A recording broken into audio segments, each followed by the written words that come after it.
So the first ever Queeruption was actually held in London in '98 at the 121 Squad in Brixton. Like it was a group of like queer anarchists, called anarchists. They used to do a lot of like kind of like punk / squatter / anarcho queer stuff, including parties and all sorts of demos and whatever. And then the idea came up. I was like loosely involved in that group, kind of like more like an independent activist. And we decided we wanted to do an anti-commercial, like squatted queer gathering, because the issue of commercialization of the gay scene was a massive thing then. So we organized this event, which was a huge success. It was like 3 days of like art and shows and music, discussions. It's very, very good. I mean, you know, it had also its limitations. Very white, for example, very squatter, punk related. But in any case, lots of people came, and we fed and housed people from all over Europe, pretty much, and England for a few days. And then I went on traveling to the US and ended up like kind of like with a group of queers who were trying to organize a similar event in the US, and so kind of made the connection, and they called it Queeruption New York.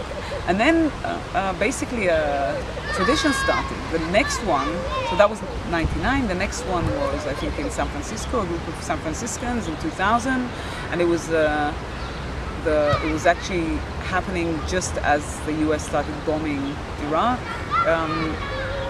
in San Francisco. And then there was one in Berlin and Amsterdam and Barcelona, as far as I can remember. And also one up in the northwest of Canada, actually. But yeah, like Vancouver. in Vancouver, I think. But in any case, so the kind of thought of, and I was involved in organizing the first two, and attended a few of the other ones, and it was a very, very nice kind of opportunity to get to know like queer radicals from throughout the world. Bit of a circuit party, which is great.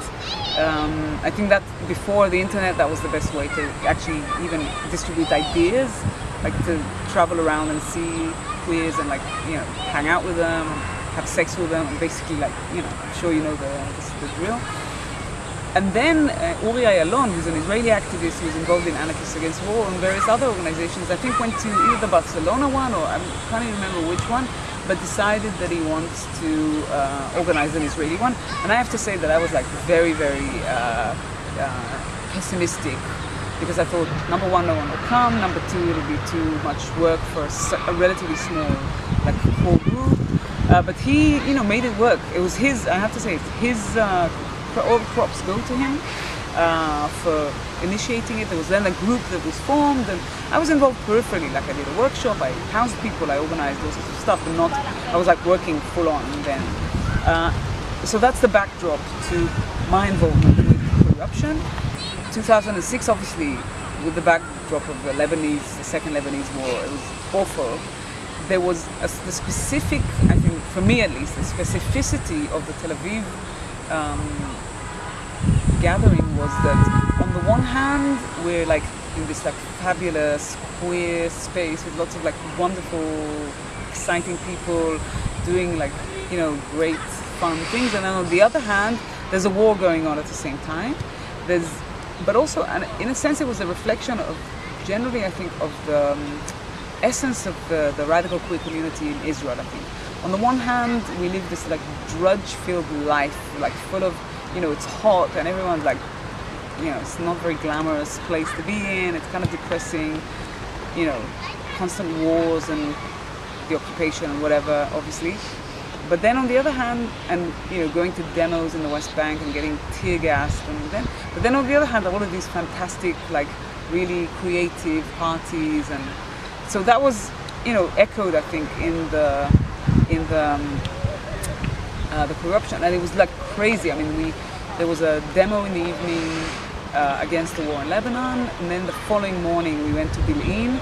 One of the, you know, Limor Goldstein was actually shot and almost killed during that protest. People, I mean, for me it was nothing because I was used to it, but a lot of people who stood next to him was their first time being at a demonstration, and like literally with police officers, like border police officers shooting like rubber bullets at them. Very, very traumatizing for I think a lot of people. And then in the evening there was a party. There was a great party, like outdoors in nature, and so obviously these kinds of like opposites were a feature, I think, of the whole gathering. But I do think that it made us think much more and make the content of the gathering much more committed and activisty and less about the fun things, although that's, as I said, super important to have them. But there was a fear that everything that people think would be shallow, so it would be kind of like people made an effort to talk about the deep stuff as well. And there was the Palestinian gays who did a panel. There was all sorts of things that happened that were quite, I think, impressive at the time. A sex party. It was a really great venue that also has like a queer history. The Shchitut, the old, it was one of the first real like gay venues in Tel Aviv in the 90s. So that was, and there was like this great midnight swim, and it was really fun, but also I think intense. And the announcement there was a ceasefire towards the end of the Queeruption was quite welcoming. I think today it was quite a welcome relief. I think today there's just no way that it could even happen, because the same people would probably not even come to Israel because of the boycott. Although some activists do come in order to get to do activism in Palestine, in the West Bank, and then get to know the Israeli community as well. And then I think also generally, I think there are less activists come to this region anyway. A lot of people are doing refugee stuff or other